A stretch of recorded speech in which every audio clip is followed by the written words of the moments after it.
8-10% ವಂಶ ಪಾರಂಪರ್ಯವಾಗಿ ಬರುವಂಥ ಕಾಯಿಲೆ. ಅದು ನಮ್ಮ ಕೈನಲ್ಲಿಲ್ಲ, ಅದು ನಮ್ಮ ಪೂರ್ವಜರು ನಮಗೆ ಕೊಟ್ಟಿರುವಂಥ ಒಂದು ಆಶೀರ್ವಾದ ಅಂತ ಅನ್ಕೋಬೇಕು.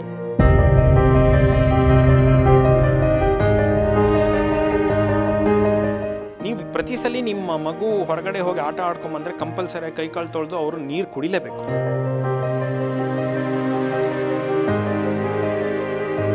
ಈಗ ರಾತ್ರಿ 11 ಗಂಟೆಗೆ ಊಟ ಮಾಡಿದ್ರೆ ಅದು ಹೆಂಗೆ ಡೈಜೆಸ್ಟ್ ಆಗುತ್ತೆ?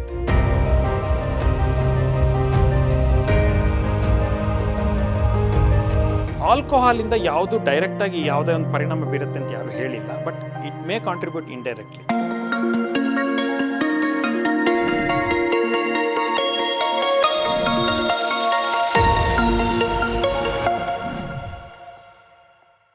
ನಮಸ್ಕಾರ ವೀಕ್ಷಕರೇ, ನೀವು ನೋಡ್ತಾ ಇದ್ದೀರಾ ವಿಸ್ತಾರ ನ್ಯೂಸ್. ನಾನು ಪ್ರತಿಭಾ ಪ್ರಕಾಶ್. ವೀಕ್ಷಕರೇ, ಇವತ್ತಿನ ಕಾರ್ಯಕ್ರಮದಲ್ಲಿ ಕ್ಯಾನ್ಸರ್ಗೆ ಸಂಬಂಧಪಟ್ಟಂತಹ ಒಂದಷ್ಟು ಮಾಹಿತಿಗಳನ್ನು ತಿಳಿಸ್ಕೊಡೋಣ ಅಂತ. ಹಾಗಿದ್ರೆ ಏನು ಮಾಹಿತಿ ಅಂತ ನೀವು ಕೇಳೋದಾದ್ರೆ, ಕ್ಯಾನ್ಸರನ್ನು ನಾವು ಬರದೇ ಇರೋ ರೀತಿಯಾಗಿ, ಆರೋಗ್ಯವಾಗಿ ಇರೋ ರೀತಿಯಾಗಿ ಕ್ಯಾನ್ಸರನ್ನು ತಡೆಗಟ್ಟೋದು ಹೇಗೆ, ಪ್ರಿವೆನ್ಷನ್ ಮಾಡೋದು ಹೇಗೆ, ನಮ್ಮ ಜೀವನ ಶೈಲಿ ಹೇಗಿರಬೇಕು, ಆಹಾರ ಕ್ರಮ ಹೇಗಿರಬೇಕು, ಇದಕ್ಕೆ ಡಾಕ್ಟರ್ ಏನಂತಾರೆ, ಇದೆಲ್ಲದರ ಕಂಪ್ಲೀಟ್ ಮಾಹಿತಿಯನ್ನು ಡಾಕ್ಟರೇ ನಿಮಗೆ ತಿಳಿಸ್ಕೊಡ್ತಾರೆ. ಎಂದಿನಂತೆ ಇವತ್ತಿನ ಕಾರ್ಯಕ್ರಮದಲ್ಲೂ ಕೂಡ ನಮ್ಮ ಜೊತೆಗಿದ್ದಾರೆ HCG ಕ್ಯಾನ್ಸರ್ ಆಸ್ಪತ್ರೆಯ ಕನ್ಸಲ್ಟೆಂಟ್ ಡಾಕ್ಟರ್ ಆಗಿರುವಂತಹ GK ಮನೋಜ್ ಅವರು. ಬನ್ನಿ ಅವ್ರನ್ನ ಕಾರ್ಯಕ್ರಮಕ್ಕೆ ವೆಲ್ಕಮ್ ಮಾಡೋಣ. Doctor, welcome to the show. Thank you. Doctor, ಮೊದಲನೇದಾಗಿ ಪ್ರಿವೆನ್ಷನ್ ಅನ್ನೋದ್ರ ಬಗ್ಗೆ ಡೈರೆಕ್ಟ್ ಆಗಿ ನಾವು ಟಾಪಿಕ್ಗೆ ಬರೋದಾದ್ರೆ, ಹೇಗೆ ಪ್ರಿವೆನ್ಷನ್ ಮಾಡ್ಬೋದು? ಪ್ರಿವೆನ್ಷನ್ ಆಂಕಾಲಜಿ ಅಂತ ತಾವು ಹೇಳ್ತಾ ಇದ್ರಿ. ಸೊ ಯಾವ ರೀತಿಯಾಗಿ ಇದು ಕ್ಯೂರ್ ಆಗ್ಬೋದು? ಯಾಕಂದ್ರೆ ಆರೋಗ್ಯವಾಗಿದ್ದೀವಿ, ನಮ್ಗೆ ಏನು ಕೂಡ ಬರಬಾರ್ದಪ್ಪ, ಕ್ಯಾನ್ಸರ್ ಅನ್ನೋದಂತೂ ಕೂಡ ನಾವು ಅದರಿಂದ ದೂರ ಇರಬೇಕು, ಅದು ನಮ್ಮ ಕಡೆ ಸುಳಿಯೋಕೆ ಆಗದೆ ಇರೋ ರೀತಿ ನಾವು ಅದನ್ನು ನೋಡ್ಕೊಳ್ಬೇಕು ಅಂದರೆ ಏನು ಮಾಡಬೇಕು?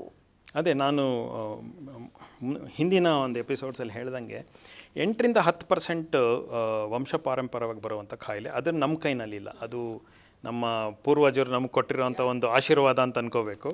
ಇನ್ನು ಮಿಕ್ಕಿದ್ದು 90% ಅಂತ ಏನು ಹೇಳ್ತೀವಲ್ಲ, ಅದೆಲ್ಲ ನಮಗೆ ನಾವೇ ಮಾಡ್ಕೊಳ್ಳೋವಂಥ ಒಂದು ಮಾಡಿಫಿಕೇಷನ್, ಅಥವಾ ನೀವೇನು ಹೇಳಬೇಕು, ಇನ್ಸಲ್ಟ್ ಅಂತ ಹೇಳ್ಬೋದು. ಈಗ ಪ್ರಿವೆಂಟಿವ್ ಆಂಕಾಲಜಿ ಅಂದರೆ ಅದೊಂದು ಆಂಕಾಲಜಿಯ ಒಂದು ವಿಭಾಗ. ಇದು ಏನು ಹೇಳುತ್ತೆ ಅಂದರೆ, ನಿಮ್ಮ ಜೀವನ ಶೈಲಿನ ನೀವು ಎಷ್ಟು ಆರೋಗ್ಯವಾಗಿ ನೀವು ಇಟ್ಕೊಂಡ್ರೆ ನಿಮ್ಮನ್ನು ನೀವು ಚೆನ್ನಾಗಿ ಕಾಪಾಡ್ಕೋಬೋದು, ಅದ್ರ ಬಗ್ಗೆ ಅವರು ಹೈಲೈಟ್ ಮಾಡ್ತಾರೆ. ಇದರಲ್ಲಿ ಮೊದಲನೇದೇನಪ್ಪ ಅಂದರೆ, ಆದಷ್ಟು ಸದೃಢರಾಗಿರಬೇಕು. ಅಂದರೆ ಫಿಸಿಕಲ್ ಫಿಟ್ನೆಸ್ ಅಂತ ಏನು ಹೇಳ್ತೀವಲ್ಲ, ಅದು ಬಹಳ ಇಂಪಾರ್ಟೆಂಟು. ನಿಮ್ಮ ಜೀವನ ಶೈಲಿಯಲ್ಲಿ ದಿನವೂ ನೀವು ಇಂತಿಷ್ಟು ಸಮಯನ ಫಿಸಿಕಲ್ ಫಿಟ್ನೆಸ್ಗೆ ಇಡಲೇಬೇಕು. ಅದನ್ನು ಬಿ ಇಟ್ ಸಿಂಪಲ್ ವಾಕಿಂಗ್, ಬೆಳಗ್ಗೆ ಎದ್ದು ಒಂದು ವಾಕಿಂಗ್ ಮಾಡೋದು, ವಾಕಿಂಗ್ 45 ಮಿನಿಟ್ಸ್ ಆಫ್ ವಾಕಿಂಗ್ ಅಥವಾ 1 ಅವರ್ ಆಫ್ ಜಾಗಿಂಗ್, ಇಷ್ಟು ನೀವು ಮಾಡಲೇಬೇಕು. ಇದು ನಿಮ್ಮ ರುಟೀನ್ ಆಗಬೇಕು. ನೀವು ಬೆಳಗಿನ ನಿಮ್ಮ ದಿನಚರಿ ಶುರು ಆಗಬೇಕಾಗಿರೋದೇ ಒಂದು ವಾಕಿಂಗಿಂದ. ಅದೇನಾಗತ್ತೆ, ಆ ಒಂದು ವಾಕಿಂಗ್ ಮಾಡೋದ್ರಿಂದ ಒಂದು ನಿಮ್ಮ ದೇಹ ಸದೃಢವಾಗಿರುತ್ತೆ, ನೀವು ವಾಕಿಂಗ್ ಮಾಡೋದ್ರಿಂದ ನಿಮ್ಮ ಕೈಕಾಲುಗಳು ಗಟ್ಟಿಯಾಗಿರುತ್ತೆ. ಮೂರನೇದು, ನಿಮ್ಮ ಪಚನ ಕ್ರಿಯೆ ಅಂತ ಹೇಳ್ತೀವಲ್ಲ, ಅದು ನಾರ್ಮಲೈಸ್ ಆಗಿಬಿಡುತ್ತೆ. ಮಸಲ್ಸ್ ಸ್ಟ್ರಾಂಗ್, ಎವ್ರಿಥಿಂಗ್ ಎಲ್ಲನೂ ಒಂದು ಟೋನ್ ಅಂತ ಹೇಳ್ತೀವಿ, ಬಾಡಿ ಟೋನ್ ಅಂತ ಹೇಳ್ತೀವಲ್ಲ, ಅದನ್ನು ನೀವು ಮೇಂಟೈನ್ ಮಾಡ್ಬೋದು. ಮೂರನೇದು, ನೀವು ವಾಕಿಂಗ್ ಮುಗಿಸಿ ನಿಮ್ಮ ದಿನಚರಿ ಶುರು ಮಾಡಿದ್ರೆ ನೀವು ಒಂಥರ ಪಾಸಿಟಿವ್ ಫ್ರೇಮ್ ಆಫ್ ಮೈಂಡಲ್ಲಿರ್ತೀರ. ಅದು ಭಾಳ ಇಂಪಾರ್ಟೆಂಟು. ಸೊ ನೀವು 45 ಮಿನಿಟ್ಸ್ ನಿಮ್ಮ ವಾಕಿಂಗ್ನಲ್ಲಿ ಸ್ಪೆಂಡ್ ಮಾಡಿದ್ರೆ, ನೆಕ್ಸ್ಟ್ 23 ಆ್ಯಂಡ್ 15 ಮಿನಿಟ್ಸ್ ಆಫ್ 24 ಗಂಟೆ ಸೈಕಲ್ನ ನೀವು ಬಹಳ ಪಾಸಿಟಿವ್ ಆಗಿ ಕಲಿತೀರ. ಅದು ಇಂಪಾರ್ಟೆಂಟ್. ಎರಡನೇದು, ನಿಮ್ಮ ಆಹಾರ ಶೈಲಿ. It is very important that ನೀವು ಯಾವ್ದು ಕರೆಕ್ಟಾಗಿ ಚೂಸ್ ಮಾಡ್ತೀರಾ food, be it vegetarian or non vegetarian, ಅದು ಬಹಳ ಇಂಪಾರ್ಟೆಂಟು. ಈಗ ಮಾರ್ಕೆಟಲ್ಲಿ ಹಲವಾರು ಬಗೆಯ ಆಹಾರಗಳು, ಇಟ್ ಈಸ್ ಫ್ಲಡ್ಡೆಡ್ ಅಂತ ಹೇಳ್ತೀವಿ. ಆದರೆ ನೀವು ಭಾಳ ಚೂಸಿಯಾಗಿರಬೇಕು. ಯಾವುದು ನಿಮ್ಮ ದೇಹಕ್ಕೆ ಒಗ್ಗತ್ತೆ, ಯಾವುದು ಕರೆಕ್ಟಾಗಿ ತಿಂದರೆ ಅದರಿಂದ ನಿಮಗೆ ಪ್ರೋಟೀನ್ ಅಂಶ ನಿಮ್ಮ ದೇಹದಲ್ಲಿ ಬೆಳೆಯುವಂಥ ಇದು ನೀವು ಮಾಡ್ಕೋಬೇಕು. ಫ್ಯಾಟನ್ನು ಕಂಟ್ರೋಲ್ ಮಾಡಬೇಕು ಅಥವಾ ಕಟ್ ಮಾಡಬೇಕು. ಕಾರ್ಬ್ಸ್ ಅಂತ ಹೇಳ್ತೀವಿ, ಅದನ್ನು ಹತೋಟಿಲಿ ಇಟ್ಕೋಬೇಕು. ಯಾಕಂದರೆ ಅಫ್ಕೋರ್ಸ್ ಸ್ವೀಟ್ಸ್ಗೆ ಎಲ್ರಿಗೂ ಇಷ್ಟ, ಅದರ ಬಗ್ಗೆ ಏನೂ ಒಂದು ಡೌಟ್ ಇಲ್ಲ. ಆದರೆ ಅದನ್ನು ಒಂದು ಸೀಮಿತವಾಗಿ ತೊಗೊಳೋದ್ರಿಂದ ಏನಾಗುತ್ತೆ, ನೀವು ಅನ್ನೆಸೆಸರಿಲಿ ನಿಮ್ಮ ದೇಹದಲ್ಲಿ ಫ್ಯಾಟ್ ಬೆಳೆಸ್ಕೊಳ್ತಾ ಇಲ್ಲ. ಮೂರನೇದು, ನೀರು. Water is considered as divine. ನೀರಿಗೆ ನಮ್ಮ ದೇಹದ ಯಾವುದೇ ಕಾಯಿಲೆಯನ್ನು ಗುಣ ಮಾಡುವಂಥ ಒಂದು ಶಕ್ತಿ ಇದೆ. ಅದಕ್ಕೆ ಭಾರತದಲ್ಲಿ ನೀರಿಗೆ ಮಹತ್ವ ಜಾಸ್ತಿ. ಸೊ ನೀರು ದಿನ ಬೆಳಗ್ಗೆ ಎದ್ದು ನೀವು ಯಾವುದೇ ಒಂದು ಕಾಫಿ ಟೀ ತೊಗೊಳಕ್ಕೆ ಮೊದಲು ಒಂದು 1 to 1.5 litres of water, 1 litre ವಾಟರ್ನ ನೀವು ಫಸ್ಟು ಖಾಲಿ ಹೊಟ್ಟೆನಲ್ಲಿ ತೊಗೋಬೇಕು.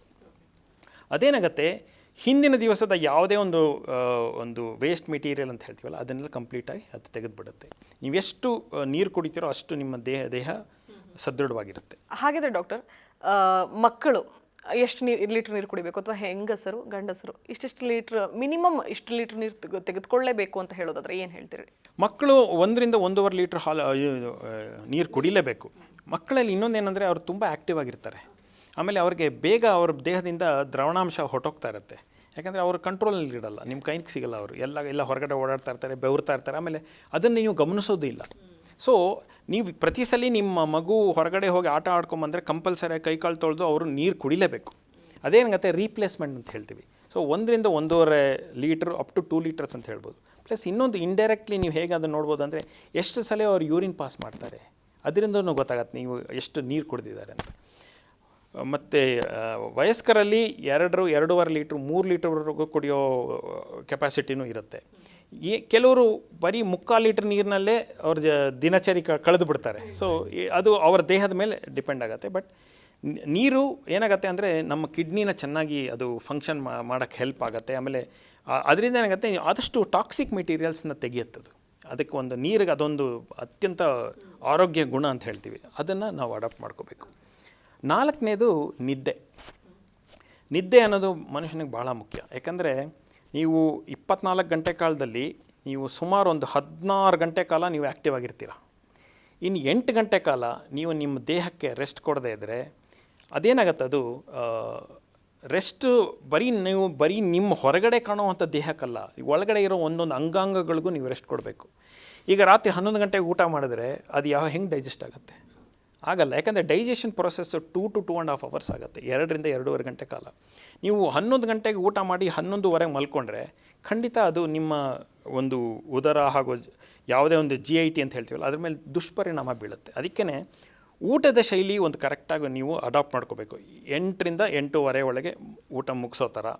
ಅದಾಗಿ 2 ಗಂಟೆ ಕಾಲ ನೀವು ಎದ್ದಿರಬೇಕು. ಯಾಕಂದರೆ 2 hours ಪಚನ ಕ್ರಿಯೆಗೆ ಹೆಲ್ಪ್ ಆಗುತ್ತೆ.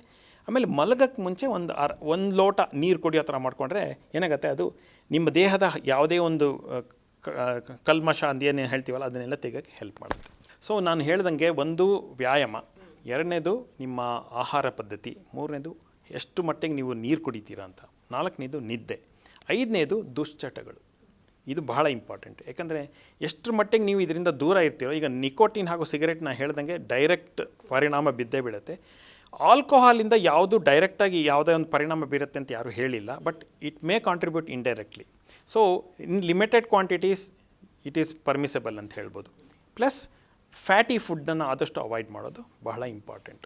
ಸೊ ಪ್ಲಸ್ ಇನ್ನೊಂದು ಏನಾಗುತ್ತೆ, ಈ ಮಾದಕ ವ್ಯಸನಿಗಳು ಅಥವಾ ಯಾವುದೇ ಒಂದು ದುಶ್ಚಟಗಳು ಅವ್ರಿಗೆಲ್ಲ ಏನಾಗುತ್ತೆ, ದೇ ಇನ್ವೈಟ್ ಮೋರ್ ಟ್ರಬಲ್. ಈಗ ಅದಕ್ಕೆ ಬಿದ್ದರೆ ಏನಾಗುತ್ತೆ, next they will invite HIV ಅನ್ನೋದು it will lead to further cancer in future. So ಇದೆಲ್ಲ ಒಂದಕ್ಕೊಂದು ಸರಪಳಿ ಥರ ಸೇರ್ಕೊಂಡು ಹೋಗ್ತಾ ಇರುತ್ತೆ. ಸೊ ಈ 5 ಅಂಶಗಳನ್ನ ನೀವು ಜ್ಞಾಪಿಸ್ಕೊಂಡ್ರೆ these are all very important part of preventive ಅಂಕ. ಎಸ್ ಡಾಕ್ಟರ್, ಇನ್ನು ಇದೇ ವಿಚಾರಕ್ಕೆ ಬಂದರೆ ಒಂದಷ್ಟು ತರಕಾರಿಗಳು ಅಥವಾ ಸೊಪ್ಪು ಅಥವಾ ಕಾಳುಗಳ ವಿಚಾರಕ್ಕೆ ಬಂದರೆ ಕ್ಯಾನ್ಸರನ್ನು ತಡೆಗಟ್ಟುವಂತಹ ಒಂದಷ್ಟು ಜಾಸ್ತಿ ಅಂಶಗಳು ಸಿಗುತ್ತೆ, ನ್ಯೂಟ್ರಿಯೆಂಟ್ಸ್ ಸಿಗುತ್ತೆ. ಸೊ ಹೀಗಾಗಿ ಇದನ್ನು ಹೇರಳವಾಗಿ ತಿನ್ನಬೇಕು ಅಂತ ಒಂದಷ್ಟು ಡಾಕ್ಟರ್ಗಳು ಸಜೆಸ್ಟ್ ಮಾಡೋದನ್ನು ನಾವು ಕೇಳಿರ್ತೀವಿ. ಅದರಲ್ಲಿ ಬ್ರೋಕ್ಲಿ ಆಗಿರಬಹುದು ಅಥವಾ ಸಾಲ್ಮನ್ ಫಿಶ್ ಆಗಿರಬಹುದು, ಹೀಗೆ. ಸೊ ಏನು ಹೇಳ್ತೀರಾ ಇದ್ರ ಬಗ್ಗೆ ಅಡ್ವೈಸ್ ಮಾಡೋದು? ಈಗ ಮನುಷ್ಯ ಮೊದಲಿಂದನೂ ಯಾವತ್ತು ಬೇಯಿಸಿ ತಿನ್ನೋ ಒಂದು ಅಭ್ಯಾಸ ಇರಲಿಲ್ಲ. ಮೊದಲಿಂದನೂ ಅವರ ಕಾಲ ನಿಯಮ ನೀವು ನೋಡ್ಕೊಂಬಂದರೆ ಹಸಿರು ತರಕಾರಿಗಳು, ಹಸಿ ಆಹಾರ ಅನ್ನೋದು ಮೊದಲಿಂದ ಬಹಳ ಪ್ರಾಮುಖ್ಯತೆ ಕೊಟ್ಕೊಂಡ್ಬಂದಿದೆ. ನಮ್ಮ ಪೂರ್ವಜರು ಅಷ್ಟೇ, ಅದು ನಮ್ಮನ್ನೇ ಎನ್ಕರೇಜ್ ಮಾಡೋರು, ಇದೇ ತಿನ್ನಬೇಕಿದ್ದು. ಈಗ ಜೀವನ ಶೈಲಿ ಚೇಂಜ್ ಆಗಿಬಿಟ್ಟಿದೆ, ಎಲ್ಲರೂ ಅದನ್ನೇ ಅಡಾಪ್ಟ್ ಮಾಡ್ಕೊಳ್ಳಲ್ಲ. ಆದರೆ ಎಷ್ಟರ ಮಟ್ಟಿಗೆ ನೀವು ಹಸಿರು ತರಕಾರಿ, ಹಣ್ಣುಗಳು, ಹಂಪಲುಗಳು, ಆಮೇಲೆ ನೀವು ಹೇಳ್ದಂಗೆ ಸಾಲ್ಮನ್ ಫುಡ್ಡು ಅಥವಾ ಈ ಬೇಸ್ಡ್ ಫುಡ್ ಅಥವಾ ಫಿಶ್ ಬೇಸ್ಡ್ ಫುಡ್ ಅಂತ ಹೇಳ್ತೀವಲ್ಲ, ಇವುಗಳನ್ನು ಹೆಚ್ಚು ನೀವು ಪ್ರಾಮುಖ್ಯವಾಗಿ ತಿನ್ಕೊಂಬಂದರೆ ಅದರಲ್ಲಿ ಏನಂತ ಹೇಳ್ತೀವಿ ಅಂದರೆ ಫ್ಯಾಟ್ ಕಂಟೆಂಟ್ನ ಆದಷ್ಟು ಬೆಳೆದವ್ರಂಗೆ ನೋಡ್ಕೊಳ್ಳುತ್ತೆ.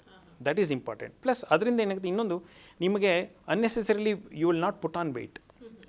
ಸೊ ನೀವೀಗ ವ್ಯಾಯಾಮ ಹಾಗೂ ನಿಯಮಿತ ಆಹಾರ ಪ್ಲಸ್ ಒಳ್ಳೆಯ ಆಹಾರ ಇದನ್ನು ನಿಯಮಿತವಾಗಿ ಸೇವಿಸ್ಕೊಂಬಂದರೆ ಖಂಡಿತವಾಗೂ ನಿಮಗೆ ಯಾವುದೇ ಒಂದು ಕಾಯಿಲೆ ಬರೋ ಸಾಧ್ಯತೆಗಳು ಬಹಳ ಕಡಿಮೆ. ಓಕೆ ಡಾಕ್ಟರ್, ಇನ್ನು ನಾರ್ಮಲ್ ಆಗಿ ಎಲ್ಲ ಆರೋಗ್ಯವಾಗಿರೋರು ಮುಂದಿನ ದಿನಗಳಲ್ಲಿ ಕ್ಯಾನ್ಸರ್ ಬರಬಾರ್ದು ಅಂತ ಅಂದರೆ ಈ ರೀತಿಯಾದಂತಹ ಲೈಫ್ ಸ್ಟೈಲನ್ನು ರೂಢಿ ಮಾಡ್ಕೊಳ್ಬೇಕು. ಅದರ ಜೊತೆಗೆ ಮೆಡಿಕಲ್ ಚೆಕಪ್ ವಿಚಾರಕ್ಕೆ ಬಂದರೆ ನಾವು ವರ್ಷಕ್ಕೊಮ್ಮೆ ಮಾಡಿಸಿ ಅಂತ ಹೇಳ್ತೀರಾ, ಅಥವಾ 6 ಮಂತ್ಸ್ಗೊಮ್ಮೆ ಡಾಕ್ಟರ್ನ ವಿಸಿಟ್ ಮಾಡಿ ಅಂತ ಹೇಳ್ತೀರಾ? ಏನು ಅಡ್ವೈಸ್ ಮಾಡ್ತೀರಾ? ಈಗ ನಾರ್ಮಲಿ ಏನಾಗುತ್ತೆ, ಕೆಲವು ಕ್ಯಾನ್ಸರ್ಗಳು ಕೆಲವು ವಯಸ್ಸಲ್ಲಿ ಶುರುವಾಗೋ ಸಾಧ್ಯತೆಗಳು ಇದ್ದೇ ಇರುತ್ತೆ. ಈಗ ಬ್ರೆಸ್ಟ್ ಕ್ಯಾನ್ಸರ್ ಎಸ್ಪೆಷಲಿ ನಾನು ಹೇಳ್ದಂಗೆ ಬ್ರೆಸ್ಟ್ ಕ್ಯಾನ್ಸರ್ ಇದು ವಂಶ ಪಾರಂಪರ್ಯಕ್ಕೆ ಬರೋ ಕ್ಯಾನ್ಸರ್ ಅದು. ಈಗ ಸಪೋಸ್ ಅವರ ಅಮ್ಮ ಅಥವಾ ಅವರ ಅಜ್ಜಿಗೆ ಕ್ಯಾನ್ಸರ್ ಬಂದಿದ್ದರೆ ನಾರ್ಮಲಿ 40 ಇಯರ್ಸ್ಗೆ ನಾವು ಸ್ಕ್ರೀನಿಂಗ್ ಅಂತ ಶುರು ಮಾಡ್ತೀವಿ. ಸೊ ಕೆಲವು ಸಲ 35 ಇಯರ್ಸಿಂದನೇ ಶುರು ಮಾಡ್ತಾರೆ. ಅದು ಆ್ಯನ್ಯುವಲ್ ಹೆಲ್ತ್ ಚೆಕಪ್ ಅಂದರೆ ಈಗ ಓವರಾಲ್ ಫಿಟ್ನೆಸ್ ಹೇಗಿದೆ ಅಂತ ನೋಡೋಕ್ಕೆ ಅಂತ ಹೆಲ್ತ್ ಚೆಕಪ್, ಅದರಲ್ಲಿ ಕಾರ್ಡಿಯಾಕ್ ಹೆಲ್ತ್ ಚೆಕಪ್ಪು ಮಾಡಿರ್ತಾರೆ. ಅಂದರೆ ಈಗ ಟ್ರೆಡ್ಮಿಲ್ ಮಾಡೋದು, ECG ಮಾಡೋದು, ಎಕೋ ಮಾಡೋದು, ಇವೆಲ್ಲ ಮಾಡ್ತಾರೆ. ಅದ್ರ ಜೊತೆ ಬ್ಲಡ್ ಟೆಸ್ಟು ಮಾಡ್ತಾರೆ. ಇದ್ರ ಜೊತೆ ಅವ್ರು ಏನಾಗುತ್ತೆ, ಈಗ ರಿಸ್ಕ್ ಫ್ಯಾಕ್ಟರ್ ಅಂತ ತೊಗೊಂಡಿರ್ತೀವಲ್ಲ ಅವ್ರಿಗೆ ಮ್ಯಾಮೋಗ್ರಾಮ್ ಅಂತ ಮಾಡ್ತಾರೆ. ಮ್ಯಾಮೋಗ್ರಾಮ್ ಮಾಡಿದಾಗ ಅದರಲ್ಲಿ ನಿಮಗೆ ಕೆಲವು ಸ್ಪಾಟ್ಸ್ ಗೊತ್ತಾಗುತ್ತೆ, ಹಾಟ್ ಸ್ಪಾಟ್ಸ್ ಅಂತ ಗೊತ್ತಾಗುತ್ತೆ. ಅಲ್ಲಿ ಮೋಸ್ಟ್ಲಿ ಅಲ್ಲಿ ಕ್ಯಾನ್ಸರ್ ಒಂದು ಅಂಶ ಬಂದರೂ ಬರ್ಬೋದು ಇನ್ ಫ್ಯೂಚರ್ ಅಂತ ಅವ್ರಿಗೆ ಒಂದು ಅರಿವು ಮೂರುತ್ತೆ. ಸೊ ಅದನ್ನು ಫರ್ದರ್ ಎವ್ಯಾಲ್ಯೂಯೇಟ್ ಮಾಡ್ಸೋಕ್ಕೆ ಅವರು ಆ ಎಕ್ಸ್ಪರ್ಟ್ನ ಮೀಟ್ ಮಾಡಬೇಕಾಗತ್ತೆ. ಸೊ ಅದು ನಾನು ಬ್ರೆಸ್ಟ್ ಕ್ಯಾನ್ಸರ್ ಹೇಳಿದ್ದು. ಈಗ ಪುರುಷರಲ್ಲಿ ಏನಾಗುತ್ತೆ, ಪ್ರಾಸ್ಟ್ಯಾಟಿಕ್ ಕ್ಯಾನ್ಸರ್ ಅಂತ ಹೇಳ್ತೀವಿ, ಪ್ರಾಸ್ಟ್ಯಾಟ್ ಕ್ಯಾನ್ಸರ್ ಅಂತ. ಅದು ನಾರ್ಮಲಿ ಏನಾಗುತ್ತೆ, ಅದು 70 ವಯಸ್ಸು ಆದಮೇಲೆ ಬರುವಂಥ ಕ್ಯಾನ್ಸರ್. ಕೆಲವರಿಗೆ 80 ವಯಸ್ಸಿಗೆ ಕಾಣಿಸ್ಕೊಳ್ಳುತ್ತೆ. ಆ ಥರ ಏನಾದರೂ ಸ್ಟ್ರಾಂಗ್ ಫ್ಯಾಮಿಲಿ ಹಿಸ್ಟ್ರಿ ಇತ್ತು ಅಂದರೆ, ಈಗ ಮಕ್ಕಳಲ್ಲಿ ನೀವು 60 ವಯಸ್ಸಿಂದನೇ ಅದನ್ನು ಸ್ಕ್ರೀನ್ ಮಾಡೋಕ್ಕೆ ಶುರು ಮಾಡಬೇಕಾಗತ್ತೆ. ಸೊ ಏನಾಗುತ್ತೆ, ನಿಮಗೆ ಒಂದು ಸ್ಕ್ರೀನಿಂಗ್ ಮಾಡ್ತಾ ಒಂದು ಐಡಿಯಾ ಸಿಗುತ್ತೆ, ಇದೇನದು ಪ್ರೋಗ್ರೆಸ್ ಆಗುತ್ತಾ ಇಲ್ವಾ ಅಂತ. ಕೆಲವು ಸಲ ಏನಾಗುತ್ತೆ, ಸಿಂಪ್ಟಮ್ಸಿಂದನೇ ಬರ್ತಾರೆ. ಈಗ ಯೂರಿನ್ ಕರೆಕ್ಟಾಗಿ ಪಾಸ್ ಮಾಡಲ್ಲ, ಅಥವಾ ಯೂರಿನ್ ರಿಟೆನ್ಷನ್ ಅಂತ ಹೇಳ್ತೇವೆ, ಅಥವಾ ರಾತ್ರಿ ಮಲಗದ ಫ್ರೀಕ್ವೆಂಟಾಗಿ ಯೂರಿನ್ಗೆ ಓಡೋಗಬೇಕು ಅಂತ ಅನ್ಸುತ್ತೆ, ಅಥವಾ ಯೂರಿನ್ ಪಾಸ್ ಮಾಡಬೇಕಾದ್ರೆ ಸಿಕ್ಕಾಬಿಟ್ಟು ಉರಿ ಬರೋದು, ಅದೆಲ್ಲ. ಈ ಥರ ಸಿಂಪ್ಟಮ್ಸ್ ಬಂದಾಗ ಪ್ರಾಸ್ಟ್ಯಾಟಿಕ್ ಸ್ಕ್ರೀನಿಂಗ್ ಮಾಡಲೇಬೇಕಾಗತ್ತೆ. ಸೊ ಇದು ನೀವು ಪ್ರಿವೆಂಟಿವ್ ಆಂಕಾಲಜಿನಲ್ಲಿ ಇದೆಲ್ಲ ಕವರ್ ಮಾಡಿಬಿಡ್ತಾರೆ. ಇದ್ರ ಜೊತೆ ಕೆಲವು ಸಲ ಏನಾಗುತ್ತೆ, ಈ ಹೆಡ್ ಆ್ಯಂಡ್ ನೆಕ್ ಕ್ಯಾನ್ಸರ್ಗಳಲ್ಲಿ ಅವರು ಸ್ಟ್ರಾಂಗ್ ಹಿಸ್ಟ್ರಿ ಆಫ್ ತಂಬಾಕು ಸೇವನೆ ಇತ್ತು ಅಂದರೆ, ಅಥವಾ ಅವರಿಗೆ ಈಗ ಮಾಮೂಲಾಗಿ ಊಟ ಮಾಡೋದು ಅವರಿಗೆ ಸರಿಯಾಗಿ ಸೇರ್ತಾ ಇಲ್ಲ, ಅಥವಾ ಅಲ್ಲೇನೋ ಸಣ್ಣದಾಗಿ ಒಂದು ಗುಳ್ಳೆ ಕಾಣಿಸ್ಕೊಂಡಿದೆ, ಅಥವಾ ನಾಲ್ಗೆ ಮೇಲೆ ಒಂದು ಸ್ವಲ್ಪ ದಪ್ಪವಾದ ಒಂದು ಗುಳ್ಳೆ ಸೇರಿಕೊಂಡಿದೆ ಅಂದರೆ, ಅಂಥವ್ರನ್ನ ತಕ್ಷಣವೇ ನೀವು ಸ್ಕ್ರೀನ್ ಮಾಡಿಬಿಟ್ಟು ಅವ್ರನ್ನ ಕರೆಕ್ಟ್ ಎಕ್ಸ್ಪರ್ಟ್ನ ಗೈಡೆನ್ಸ್ನ ತೊಗೊಂಡ್ರೆ ಅದನ್ನೆಲ್ಲ ಪ್ರಿವೆಂಟ್ ಮಾಡ್ಬೋದು. ಓಕೆ, ಎಸ್ ಡಾಕ್ಟರ್, ಸಾಕಷ್ಟು ವಿಚಾರಗಳನ್ನ ತಿಳಿಸ್ಕೊಟ್ರಿ. ಆಹಾರ ಶೈಲಿ ಆಗಿರ್ಬೋದು, ಜೀವನ ಶೈಲಿಯನ್ನು ಹೇಗೆ ಇಟ್ಕೊಳ್ಬೇಕು ಅಂತ ವೀಕ್ಷಕರಿಗೆ ಅಡ್ವೈಸ್ ಮಾಡಿದ್ದೀರಾ. ಹಾಗೆ ಆರೋಗ್ಯಕ್ಕೆ ಸಂಬಂಧಪಟ್ಟಂತಹ ಒಂದಷ್ಟು ದಿನಚರಿಗಳನ್ನು ಕೂಡ ನಾವು ರೂಟೀನ್ ಮಾಡ್ಕೊಳ್ಬೇಕಾಗತ್ತೆ. Thank you so much for coming doctor. Thank you for the opportunity. Thank you. Yes ವೀಕ್ಷಕರೇ, ನೋಡಿದ್ರಲ್ಲ ಇವತ್ತಿನ ಕಾರ್ಯಕ್ರಮದಲ್ಲಿ ಡಾಕ್ಟರ್ ನಿಮಗೆ ಕ್ಯಾನ್ಸರ್ ಬರದೇ ಇರೋ ರೀತಿಯಾಗಿ ಹೇಗೆ ನಾವು ಅದನ್ನು ಅಥವಾ ಅದರಿಂದ ದೂರ ಇರೋದಕ್ಕೆ ಏನು ಮಾಡಬೇಕು, ಒಂದು 5 ರೀತಿಗಳನ್ನು ಅಥವಾ ಒಂದು 5 ಸಿಂಪಲ್ ಟಿಪ್ಸ್ಗಳನ್ನು ಅಥವಾ ಒಂದು ರೊಟೀನನ್ನು ಫಾಲೋ ಮಾಡೋದಕ್ಕೂ ಕೂಡ ಡಾಕ್ಟರ್ ನಿಮಗೆ ಅಡ್ವೈಸ್ ಮಾಡಿದ್ರು. ಮುಂದಿನ ಕಾರ್ಯಕ್ರಮದಲ್ಲಿ ನಾವು ನಿಮ್ಮನ್ನು ಭೇಟಿ ಆಗ್ತೀವಿ. ಅಲ್ಲಿವರೆಗೂ ನೋಡ್ತಾ ಇರಿ ಅನುಕ್ಷಣದ ಸುದ್ದಿಗಾಗಿ ವಿಸ್ತಾರ ನ್ಯೂಸ್. ಇದು ನಿಖರ ಜನಪರ. ವಿಸ್ತಾರ ನ್ಯೂಸ್, ನಿಖರ ಜನಪರ.